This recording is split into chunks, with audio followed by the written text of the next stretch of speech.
Hello my dear students, कैसे हैं आप सभी लोग। उम्मीद करते हैं बहुत ही शानदार होंगे, ज़बरदस्त होंगे, मस्त होंगे और मेरे साथ नीट 2024 की तैयारी में अब तो धीरे धीरे व्यस्त हो ही चुके होंगे, है ना।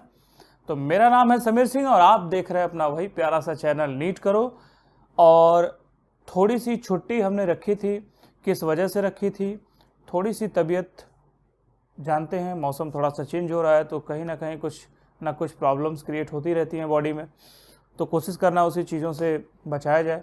कोल्ड कफ ये सब नॉर्मल चीज़ें हैं जिससे परेशानी आ ही जाती है।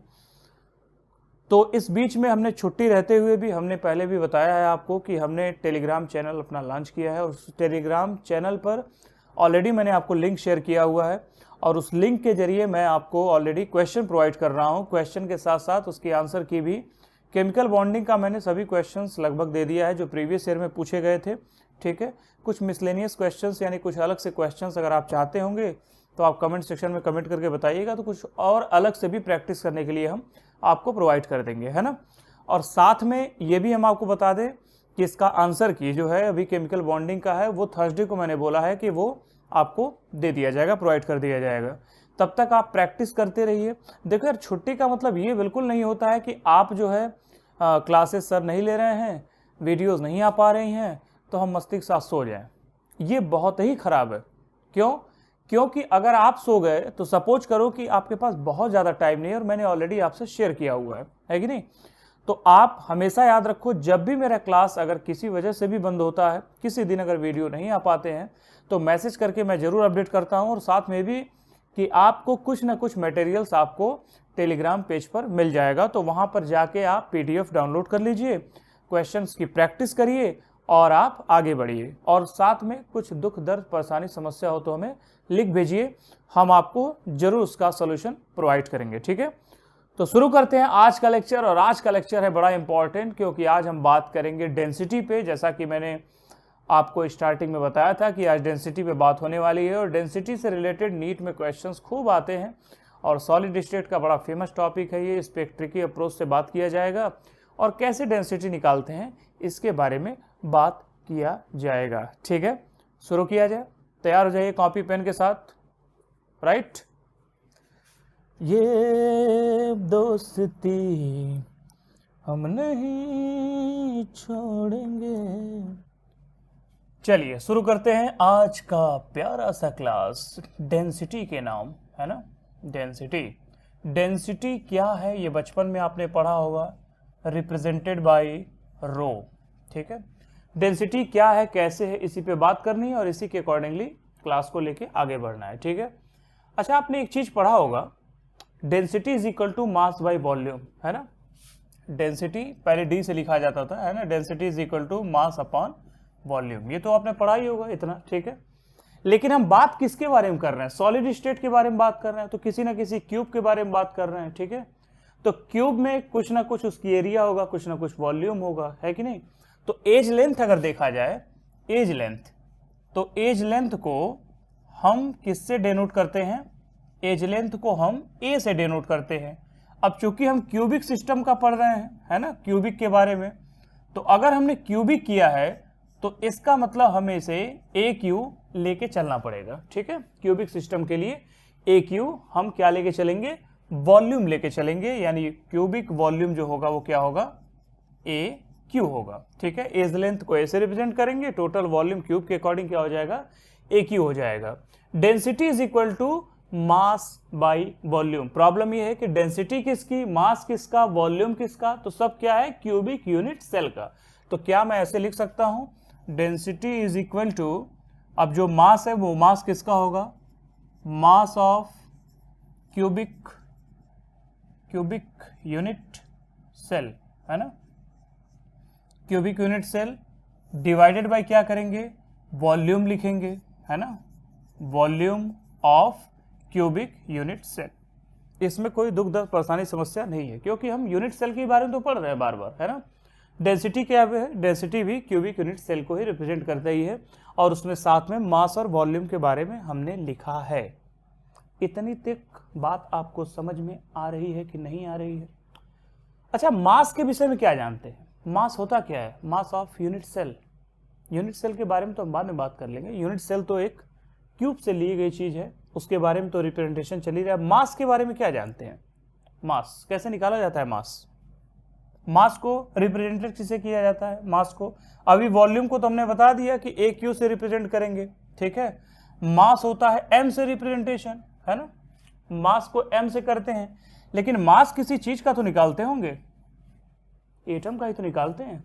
इनटू क्या लिखेंगे हम? मास ऑफ ईच एटम।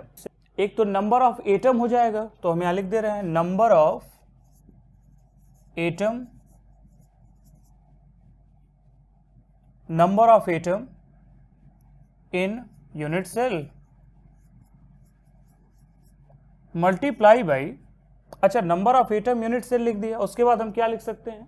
अभी अभी मैंने कहा है मास ऑफ ईच एटम। बहुत ध्यान से सुनना, मास ऑफ ईच एटम। यहां तक कोई दुख दर्द परेशानी समस्या नहीं है। नंबर ऑफ एटम, इसको डेनोट किससे किया जाता था? याद करो स्टार्टिंग का लेक्चर, कुछ याद आ रहा है? इसको डेनोट किया जाता था जेड से। एटम को जेड से ही तो बताते थे हम, है ना, जेड से। तो जेड का मतलब समझ में आ रहा है क्या है? सॉलिड में जेड का मतलब वही है, SCC, BCC, FCC। कुछ याद आ रहा है? हाँ सर याद तो आया। मास ऑफ ईच एटम, इसको किससे रिप्रेजेंट करेंगे? जेड हो गया, इनटू हम लिख दें मास ऑफ ईच एटम। क्या और भी कोई करेक्शन हो सकता है इसमें? तो हमें पता है Z into mass of each atom मिल गया हमें। लेकिन क्या मास ऑफ ईच एटम भी निकालने का कोई फार्मूला है? मास ऑफ ईच एटम, इसको भी लिखते हैं। मास ऑफ ईच एटम कैसे निकलता है? देखो ध्यान से, मास ऑफ ईच एटम, तो उसे हमें एटॉमिक मास, ध्यान से सुनना, atomic mass divided by Avogadro number. याद आ रहा है? Avogadro number.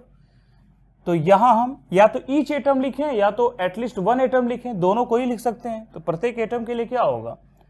जो मास होगा,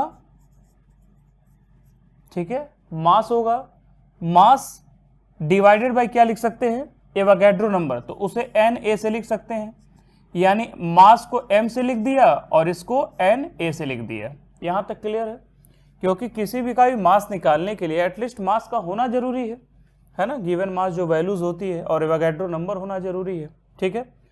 अब एक फार्मूला जो हमारे दिमाग में आ रहा है, हमें इतना पता चल गया कि density is equal to mass by volume, है ना। डेंसिटी को वैसे रो से या फिर डी से रिप्रेजेंट कर सकते हैं, लेकिन फिलहाल रो हम यहाँ पे इंडिकेशन में लगाएंगे। तो सपोज करिए एक फार्मूला अगर मुझे बनाना हो रो का, है ना, तो हम क्या लिखना चाहेंगे? m/v तो हम लिख सकते हैं, लेकिन मास इज इक्वल टू, यानी mass of the cubic unit cell को हमने जो m से रिप्रेजेंट किया था, उस m को हमने फर्दरली क्लासिफाई कर दिया, और हम कह रहे हैं कि m is equal to Z भी है, इंटू एम भी है, और अपॉन Na भी है ना। तो हम कैसे लिखें इसको? ऐसे लिख सकते हैं, z इंटू एम लिखा जा सकता है ना, देखो m लिखा हुआ है, डिवाइडेड बाई क्या लिख सकते हैं? m को ऐसे समझो, डिवाइडेड बाई Na लिख सकते हैं, है ना, Na। अपॉन क्या लिख सकते हैं? वॉल्यूम है, वॉल्यूम को हमने पहले ही बताया है, AQ लिख सकते हैं। तो क्या तुमको ऐसे नहीं लग रहा है कि इसको मॉडिफाई करके लिखा जाए? तो Z into M upon Na into AQ, यही तो होगा। अब देखो याद करने का सबसे आसान तरीका क्या है? इसको याद कैसे कर सकते हो? लर्निंग ट्रिक क्या होगी इसमें? नदी का नाम तो सुने ही होंगे, है ना। हाँ सर, नदी का नाम तो सुने हैं। तो नदी का नाम यार सुने हो तो सबसे अच्छा काम ये है, Z को ज कह सकते हैं, M को म कह सकते हैं, Na ना, ये सब ना दिख रहा है तो जमुना, है ना, जमुना, या तो जमुना कर लो, जमुना, फ्रिज करना, या फिर नदी के नाम के अकॉर्डिंग याद कर लो, जमुना, है ना। चलो मैं जमुना लिख देता हूं। नदी के नाम में अगर यमुना फीलिंग आ रही हो, कहोगे सर नहीं सर, जमुना नदी तो नहीं होती है, यमुना होती है। चलो यार तुम फ्रिज लिख लो, ठीक है ना, जमुना, जमुना। इतना तक क्लियर है? कोई दुख दर्द परेशानी समस्या हो तो बताइए। नहीं, आगे बढ़े, ठीक है। अब देखिए इस पे क्या है कि इसको ऐसा नहीं है कि सिर्फ इसी तरीके से आपको खाने को दे देगा, नीट वाले थोड़े से चालाक हैं, कभी कभी क्या करेंगे, एक तो डेंसिटी से रिलेटेड क्वेश्चन पूछ देंगे, कभी जेड से रिलेटेड पूछ देंगे, कभी एम से पूछ देंगे, कभी एज लेंथ से यानी ए से उठा के क्वेश्चन पूछ देंगे। बड़े कलाकार हैं सब। तो आज के लेक्चर में केवल हम डेंसिटी के बारे में बात कर लेते हैं। कल का जो लेक्चर होगा बड़ा इंपॉर्टेंट होगा, जरूर देखना, और वो होगा एज लेंथ का। ठीक है, उस पर कैलकुलेशन किस तरह से करनी चाहिए हमें, इसके बारे में हम तुमको कल बताएंगे। ठीक है, लेकिन आज जो हम बात कर लेते हैं वो डेंसिटी से रिलेटेड क्वेश्चंस के बारे में बात कर लेते हैं, और जो नीट की अप्रोच है इसमें उस पर बात कर लेंगे। ठीक है, इसका मॉडिफिकेशन क्या होगा ये कल के लेक्चर में हम देखेंगे। ठीक है, तो हम एक क्वेश्चन लेते हैं और डेंसिटी से रिलेटेड क्वेश्चंस को सॉल्व करने की कोशिश करते हैं। ठीक है जी, चलिए क्वेश्चन लगाते हैं। क्वेश्चन क्या है? A metal crystallizes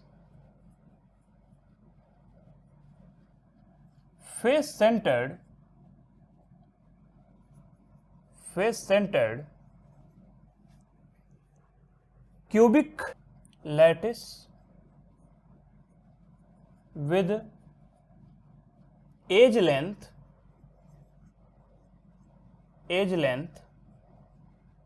450 picometer.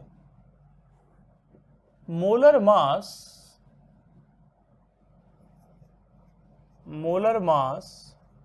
of the metal is 50 gram per mole. The density of metal will be option A, B, C and D.